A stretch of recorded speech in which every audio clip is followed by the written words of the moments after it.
చూపించు. ఇవాళ నాకేం పర్లేదు, అసెంబ్లీలో బద్దలు చేయగలను, బయట బద్దలు చేయగలను. నాకు కావాల్సింది బద్దలు చేయటం కాదు, పని చేయటం, అభివృద్ధి చేయటం, సంక్షేమాన్ని అభివృద్ధిని నాటగట్టి అందరికి అందుబాటులో ఉండటం. నేను ఎప్పుడు 42 సంవత్సరాలుగా నీతి నియమాలతో కట్టుబడ్డాను, క్రమశిక్షణ కట్టుబడ్డాను. ఒకే పార్టీ, ఒకే సిద్ధాంతం, ఒకే సింబల్ 10 సార్లు పోటీ చేశాను. 100%. రేపు మళ్ళీ పుష్కరాలు రాబోతున్నాయి. పుష్కరాలకు కూడా రాజమండ్రి కేంద్రంగా అందరం కలిపి కృషి చేసి రాజమండ్రి నగరాభివృద్ధి కాదు, రాజమండ్రి రూరల్ మండలం కానీ కడియం మండలంలో కూడా నర్సరీలు కానీ అన్నింటిని అభివృద్ధి చేస్తాం. పరిశ్రమలు రావాలి, పెట్టుబడులు రావాలి, దానికి ఒక ప్రణాళిక వేస్తాం. చంద్రబాబు గారితో కూర్చొని, పవన్ కళ్యాణ్ గారితో కూర్చొని ఒక ఆలోచన చేసి మరోసారి కీలక పాత్ర పోషించబోతారు, మంత్రి పదవి ఉండబోతారు. అది నాకు తెలియదు. ఆశించడంలో తప్పులేదు. ఈ వయసులో 7వ గెలిచినప్పుడు ఆశిస్తాం కదా, ఆశించకుండా ఉన్నామే.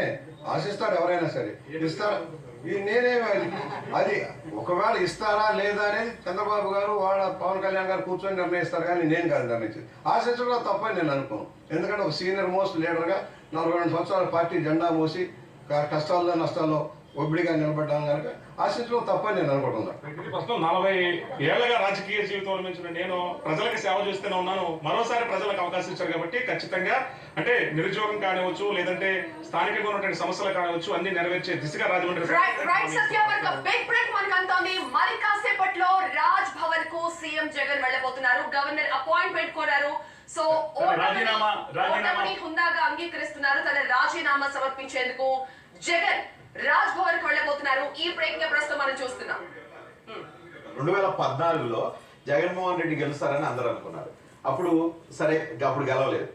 ఆ సందర్భంలో ఓడిపోయిన తర్వాత, రిజల్ట్ వచ్చిన తర్వాత, బయటకు వచ్చిన తర్వాత కామెంట్ రిలీజ్ చేశారు. పెద్ద ఎత్తున సర్క్యులేట్ అవుతుంది, స్టిల్ సర్క్యులేట్ అవుతుంది. ఒకసారి కొట్టారు, తీసుకున్నాం, తర్వాత మా వంతు వస్తుంది చూస్తాం అన్నారు. 2019లో కొట్టారు. అయితే జగన్మోహన్ రెడ్డి ఇప్పుడు బయటకు వచ్చిన తర్వాత గవర్నర్ కి రిజిగ్నేషన్ లెటర్ ఇచ్చి వచ్చిన తర్వాత మీడియాతో మాట్లాడుతూ ఏం చెప్తారనేది వెరీ ఇంట్రెస్టింగ్ పరిణామం. వెయిట్ చేద్దాం, ఆయన ఏం చెప్తారు. Very interesting. సో మనం ఈ ఏపీ యాక్చువల్ గా రాజ్దీప్ సర్దేశాయ్ ఇచ్చిన ఇంటర్వ్యూలో ఓడిపోతే నేను కూర్చుంటానా ఏముంది పెద్ద అనే ఒక మాట ముందు నుంచి చంద్రబాబు ఏమో లాస్ట్ టైం ఈయన 2-3 సార్లు అన్నాడు. వాస్తవంగా దాన్ని ఇంటర్వ్యూ చేయడానికి వెళ్ళినప్పుడు కూడా విడిగా మాట్లాడితే చేయాల్సినంత చేసాం, ఏదైతే అదైంది, ఏదైనా పర్లేదు చూసుకుందాం అనే టైప్లో. అదే 80 మందిని మార్చాలంటంలో కానీ లేకపోతే ఇంకోటి అంటంలో కానీ అన్నింటిలో కూడా ఒక నిర్వేదం ఆ మొత్తం దాని వెనక ఒకటి కనిపిస్తూ వచ్చింది. సలహాదారులు కూడా సరికాదన్నారు. ఇప్పుడు వై నాట్ 175 అనే స్లోగన్